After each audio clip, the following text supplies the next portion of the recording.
Okay, live we are. Who's here this morning? I see comments. Haven't seen anyone check in yet.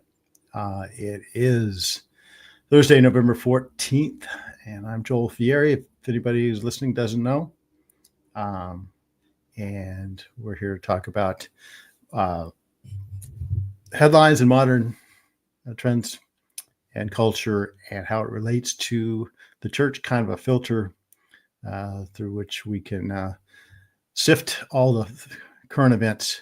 And boy, we got a lot of current events going, don't we? EU, hi. Good to see you. Good to see you, EU. How's that, huh? Carrie. Good old Carrie, always here. Hi, Carrie. So the biggest of all big events, there's AC. I knew AC would be here.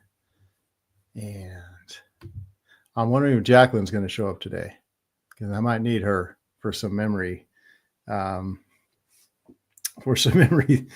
She's my memory expert. She remembers all the stuff I do. So hopefully she'll show up.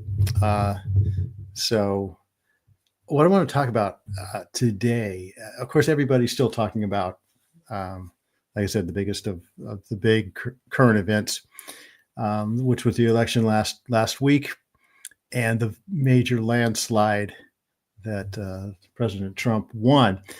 And thinking about what are the next steps? What do we?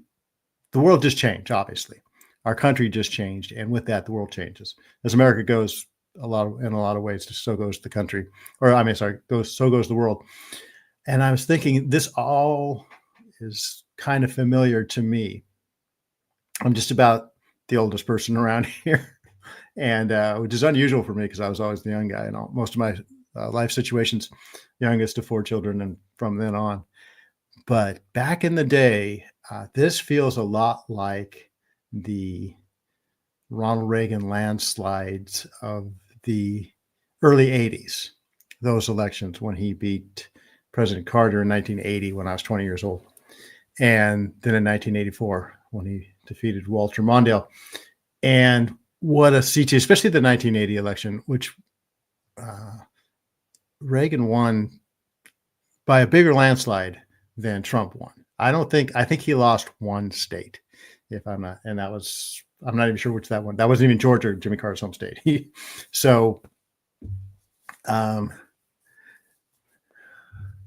Really? Okay.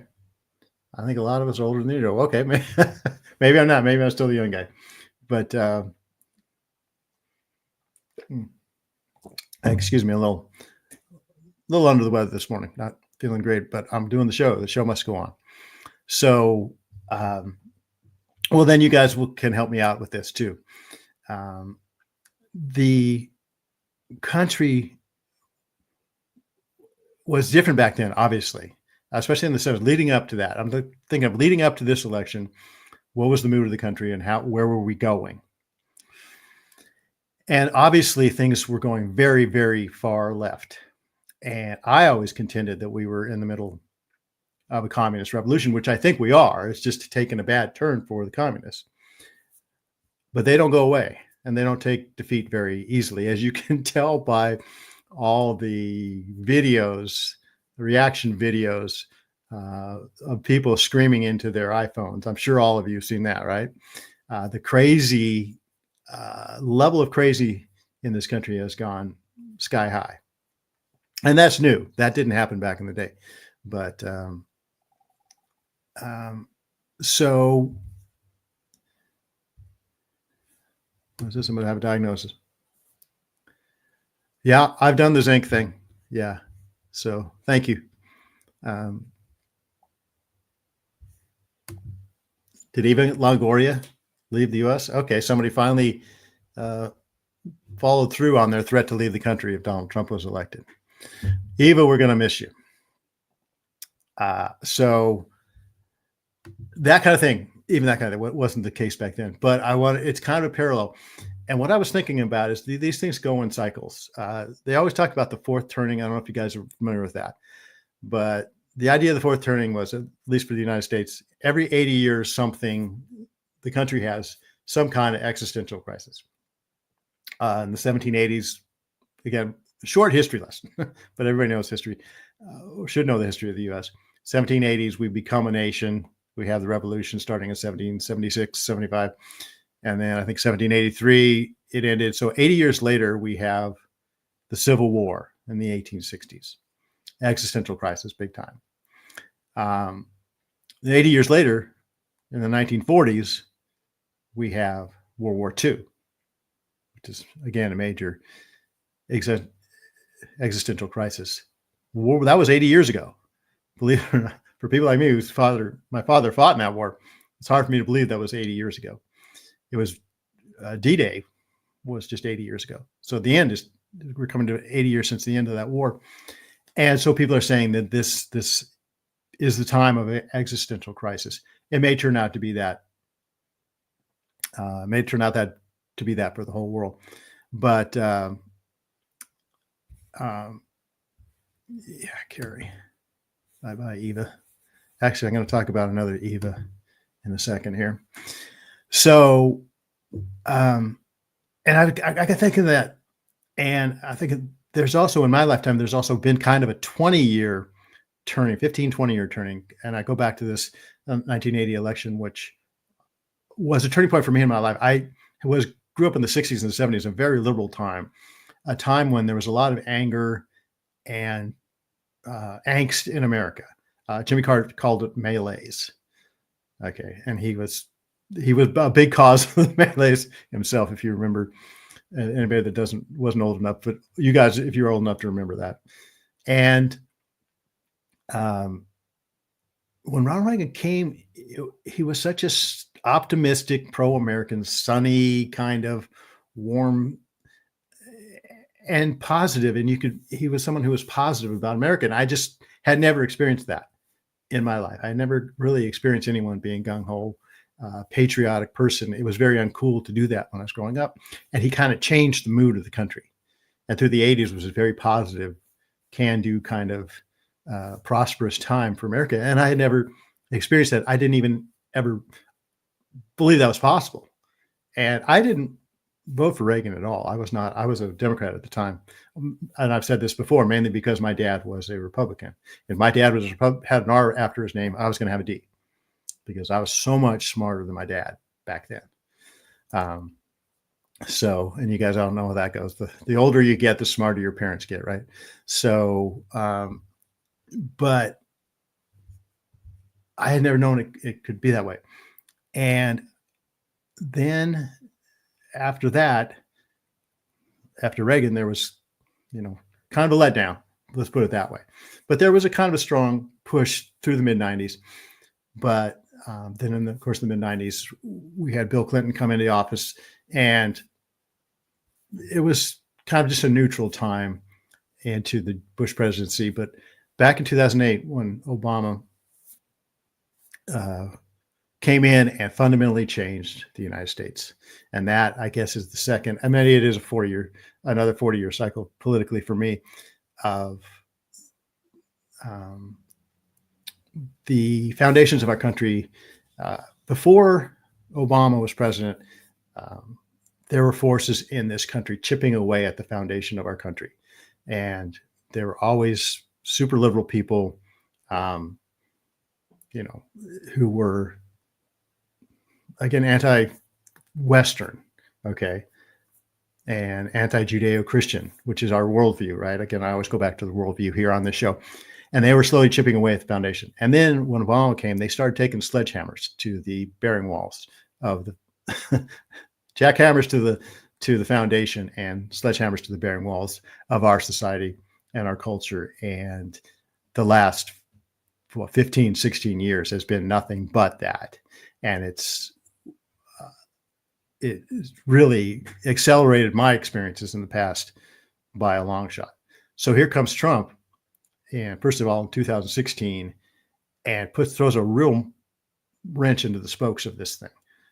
And we get the response of the big deep state was to totally circle the wagons and protect itself from Donald Trump, from this outside force. How dare he come in, and I think Chuck Schumer it was that warned that you don't go against the deep state. They have different ways to kill you, 900 different ways to kill you, whatever, or get back at you. And that they threw everything at Trump.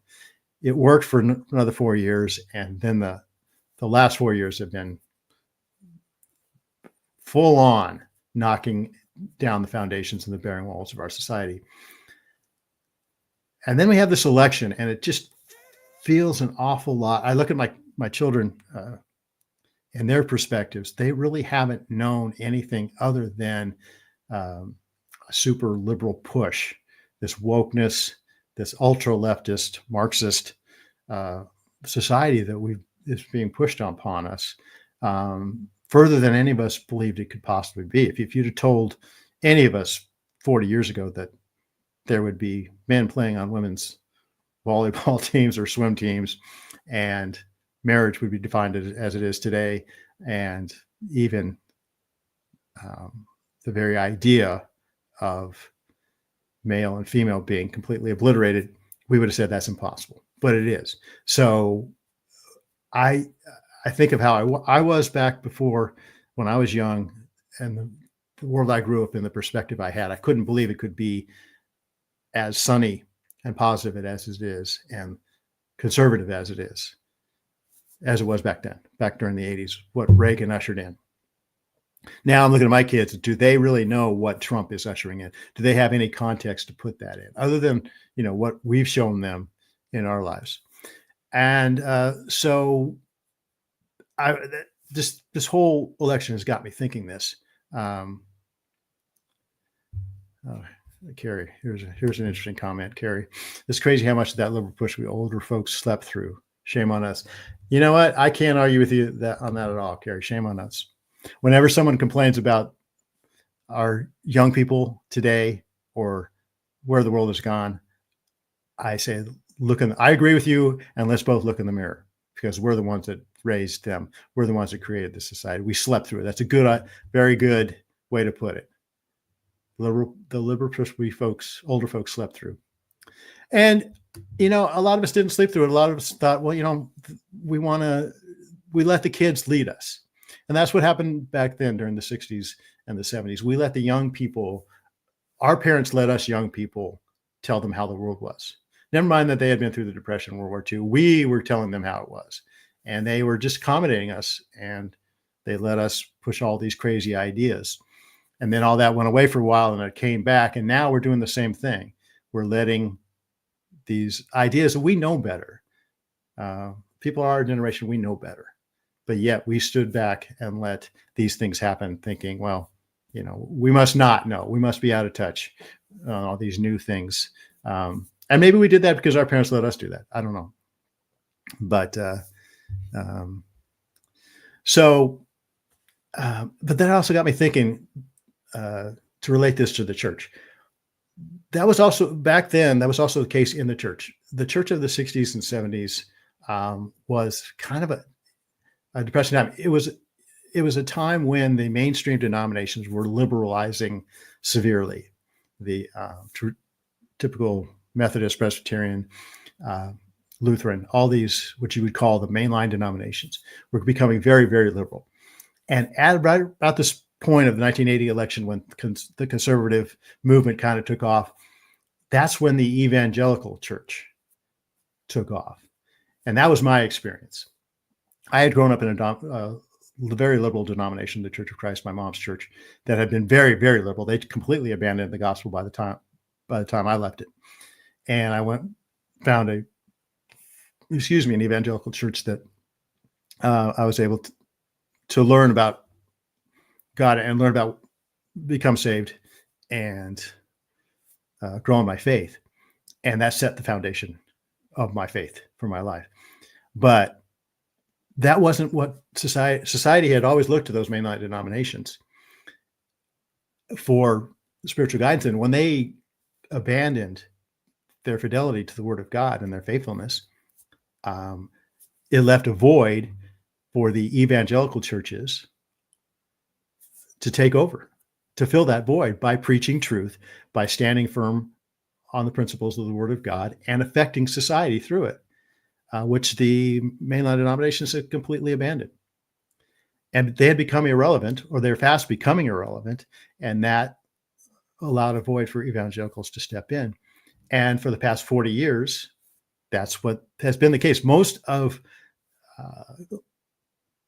the mainline denominations for the last 40 years have been pretty much irrelevant, and they've made themselves a joke now by hanging certain colored flags in their uh, windows and having certain types of people in there that have taken over the church and completely abandoned any pretense of faithfulness to traditional Christianity.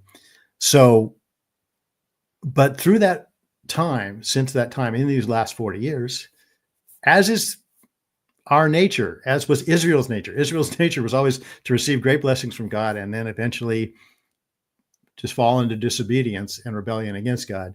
And I think that's what's happened in the last 10 years or so, certainly in the last 5 years or so, in the evangelical church, um, to where, especially with the events, I always have to do this, right? These events of the last 4 or 5 years, 3 or 4 years, um, and certain other events that happened, um, political unrest, that the evangelical church came under a lot of pressure to uh, defer to, put it that way. And we mentioned Eva Longoria before, and I mentioned there's going to be another Eva I'm talking about, and there's a phrase has come up in the last 5 years or so that I've noticed, and that's called Big Eva. And I don't know if you guys are familiar with it, but it's the establishment evangelical leadership, and there has become this establishment within evangelical Christianity of mostly celebrity pastors, I would say, mega church pastors. Back 40 years ago, when evangelicalism started to take over the Christian identity of the country, that's when the mega church really kind of was. I don't know if it was born, but it was kind of really when it started to take off. If you've ever been in a church with a multi-purpose room with basketball nets and indoor-outdoor carpet, it was built during the 80s in the mega church era. And this kind of, all life encompassing manifestations of church, of church life, to where the church itself kind of becomes a cool place to be and a happening place to be. And at the beginning, it was because they were teaching the word of God when all the other churches were abandoning it and our culture had abandoned it. But then this new resurgence of faith came in, of conservative faith, and also evangelical churches were the place to be.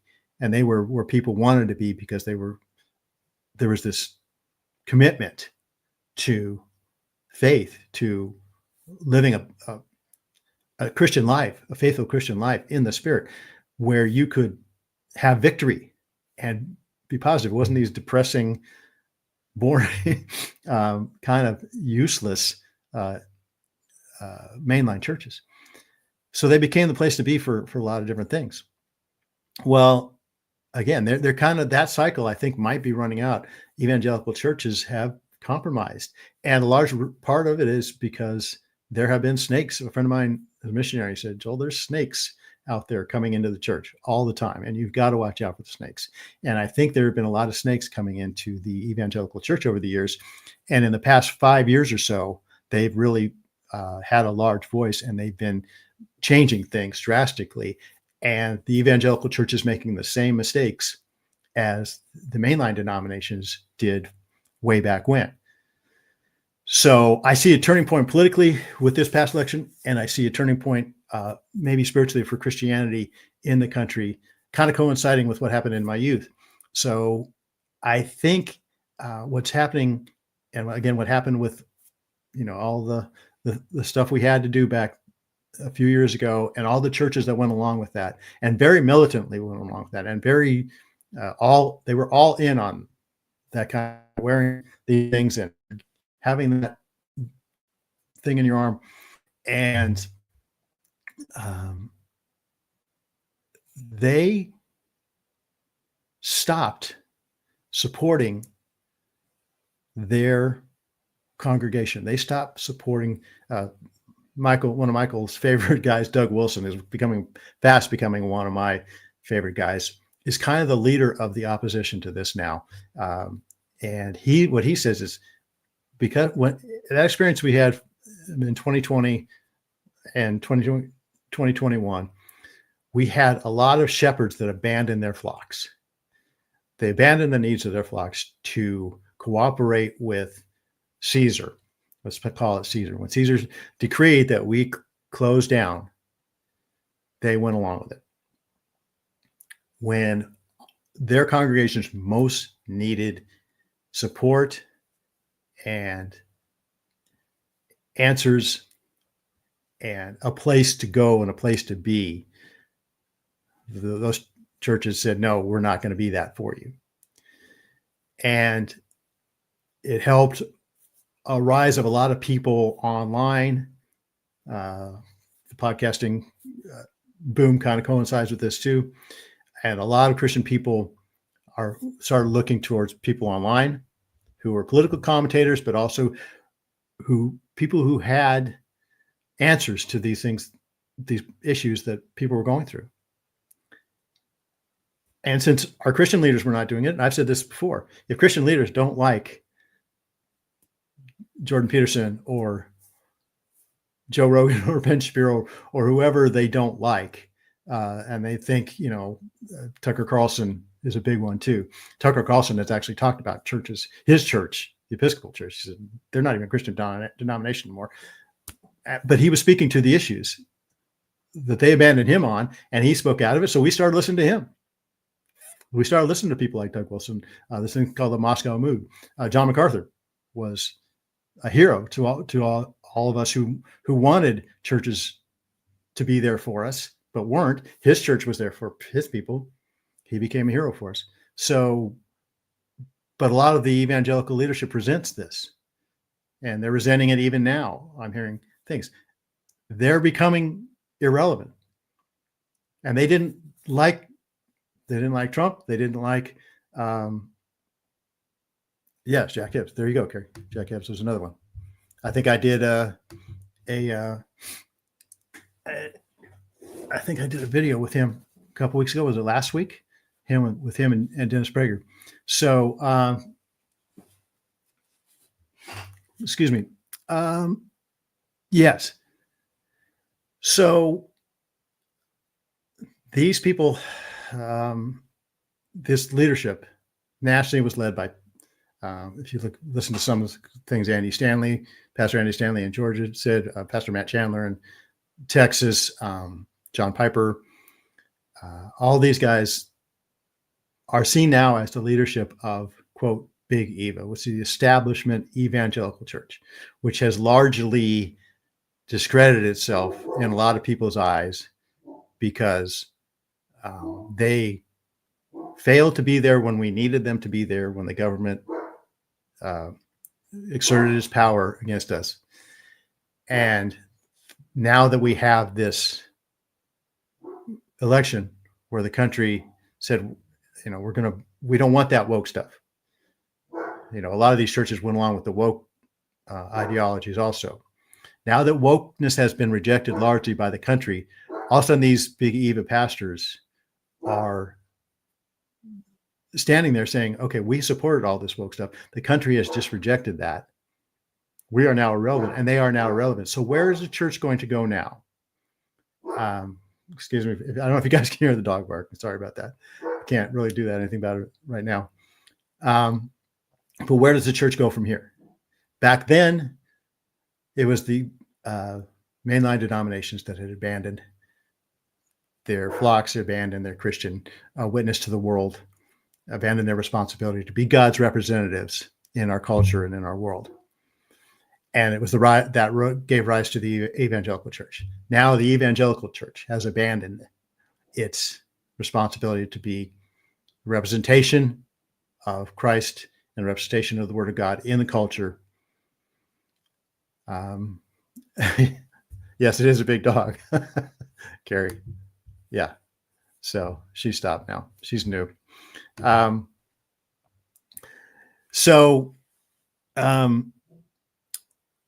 what will come next? Is it going to be an online thing now that people look to these people online? Will churches, will pastors sense the mood, sense the change um, of the country? Will the young people coming up, a lot of young, a key thing in this, and I also want to talk about a large demographic that voted for Trump was young men. Because if there's one group, one demographic that has been abandoned in this culture by just about everybody, it's young men. They've been told they're toxic. They've been told, go away. We don't need you. The future is female. Go play your video games, do whatever, watch your, whatever videos you want there. And now that, the woke crowd is lost, a lot of the feminist types are saying they're going to boycott men.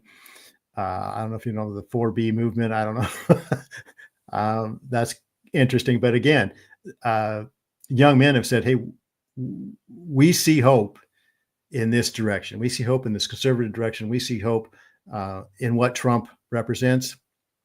How will the church respond to this? And who will be the ones to correctly respond to it? Last time was evangelicals when the main line was the problem. Now evangelicals are the problem. Who's going to respond? Is it going to be guys like Doug Wilson with what's called the Moscow Mood? He's up in Moscow, Idaho with his church, and he's leading a movement there of Christians who were disaffected by the lack of leadership in their evangelical churches. They've come up there. He's gaining traction. Guys like Jack Hibbs. John MacArthur's won't be with us for too much longer, but while he's with us, he's still having a huge impact. What's the movement going to be like coming up? I'll be interested to see, and hopefully this show will be a small part of it, and hopefully we can grow maybe and start. We can start again growing here and reaching out and having more people, and hopefully we can be a part of it. We can be a part of what God has for this country. It's been this feels very much like a turning point in the country that happened long ago, and I feel like we've been here before. Last time it was a very positive thing. The church stepped up. A certain part of the church stepped up and had a huge influence and a huge redemptive influence on the country. Who's going to do it now? Who's going to step up? Hopefully, again, here at This Way Network, we can do that, and over Christian Podcast Central. And you guys will be a part of it, which is cool. Very cool. So, Carrie, I follow Pastor Steve Smotherman, and I'll have to look him up. I'm not familiar with him, but Steve Smotherman, I will. I'll definitely check him out. The church has a lot of work to do. You're right, Carrie. But we see it as an opportunity. The country has said, we don't want this woke, Marxist, really anti-God, secular thing. There's no hope in it. It's darkness. There's no hope with it. And the world is seeing that. And they're reaching out politically. But again, politics is going to fail you. Politicians are going to fail you. But if the church can step up,